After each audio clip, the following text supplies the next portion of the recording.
So yun mga kasang, no, sinimulan ko na nga na maglipat at kailangan ko nga i-clear lahat ng isda dito.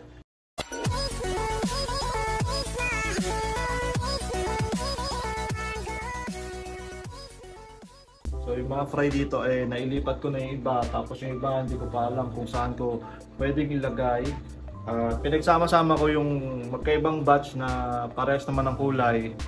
So ayun, sa mga ganun dapat maingat ka lang kung ano, titignan mo kung kayang kainin ng mas malaki yung maliliit na ilalagay mo. So kung hindi naman nila kayang kainin, pwede yun naman pagsamahin yun kahit magkaibang batch yun. At ako nga hindi naman din maselan sa mga sa mga culling at sa line breeding, hindi naman ako maselan sa ganoon dahil mga pang lang, pet quality lang ang mga binibreed kong guppies. So ayun, problema pa pala to. Meron na naman palang fry tong ating HB Blue dito. So ayun, itong batch na to HB Blue din to, na paanak ko nung nakaraan. So siguro yung mga anak dito ng HB Blue isasama ko na dito. Tapos lalagay ko sila doon sa labas, doon sa tab natin na HB Blue din. So pagsasama-samahin ko na lang muna yung mga yan. Pati yung mga breeder ko isasama ko na doon. Pinat! Nagkaalim ni Pinat Sasalita ako dito ha. Ingay. Ingay. So ayun, kailangan ko i-clear to kasi ito yung pinakauna nating ililipat doon sa ating shop. Kailangan kong, Pinat, wait lang. Come on.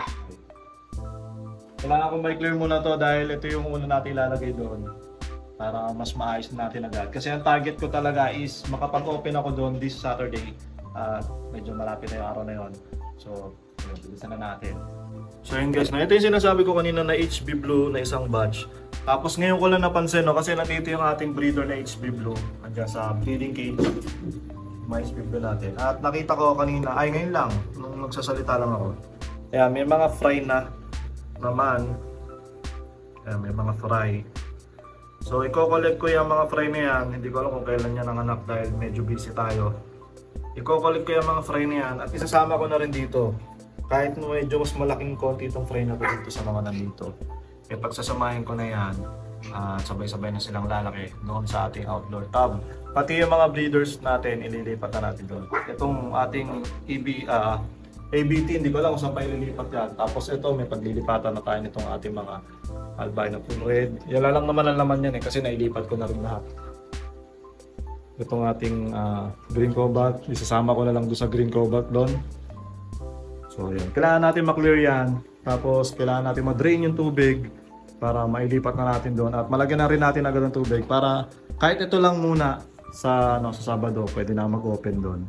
Kasi marami na rin naman yan kasi 15 slots yan. Uy! Huwag mo naman yan! Likot na. Yan ang ating hari dito na aso. So yun, gawin na nga natin guys. So yun guys, ito na yung na-collect natin. Tapos isasama ko na siya dito sa ating community sa labas. Meron din naman yung mga fry tsaka mga breeder size. So isama na natin din itong to. Tsaka na lang ulit natin ayusin yung mga yan. Unahin muna natin yung ating shop.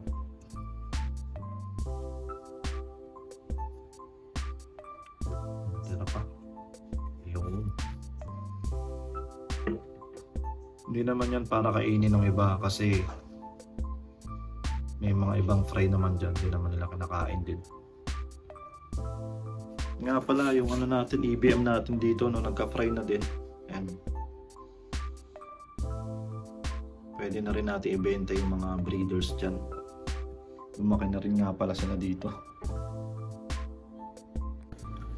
So yung ABT natin, ihalo ko na lang to sa sa mga fry nila na malalaki naman na yung fry nila. At ayun, dalawa na lang to na na breeder size. Isang pares na lang ang meron ako. Namatay kasi isang female natin yan. Pero marami naman tayong fry niyan kaya okay lang din. Bawi ko na rin yung puhunan ko dyan. So isama na natin dito sa labas.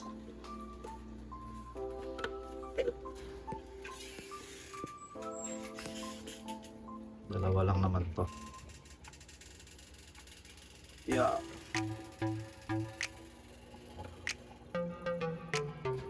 Malaki na rin naman yung mga fry natin. Hindi na sila fry actually. Mga juvie size na yan. Dami ko na ABT. Alright. Tapos yung mga AFR naman, ito dalawang batch din to na AFR. Nilagay ko na rin dito kanina. Yung mga nandun to sa loob din. Yan, may nagkakakulay na. Tapos meron mas maliliit.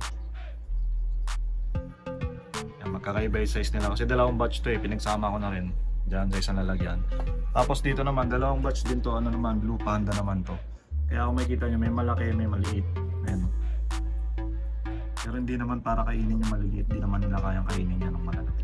So okay lang pag samasamahin yan. Tapos ano pa ba yung mga nilipat? Dahil ko nilipat yung doon hindi nakita. Yung mga napili kong rancho para sa akin, sinama ko doon sa rancho ko na malaki doon. So yung mga nandito ko, tinanggal ko na rin, no? Kasi isasama ko tong walang divider na to na dalawa. Ang kailangan ko kasi doon ay 6 na piraso na 10 gallons. So ang napili ko itong mga nasa harap. Ito, saka itong up, dalawa na to. Tapos yun, may mga stock pa kasi tayo dito na yan. Kagaya niya, may Tuxedo Koi, may HB Blue, yung mga meals natin. Hindi ko pa alam kung saan ko ilalagay yan.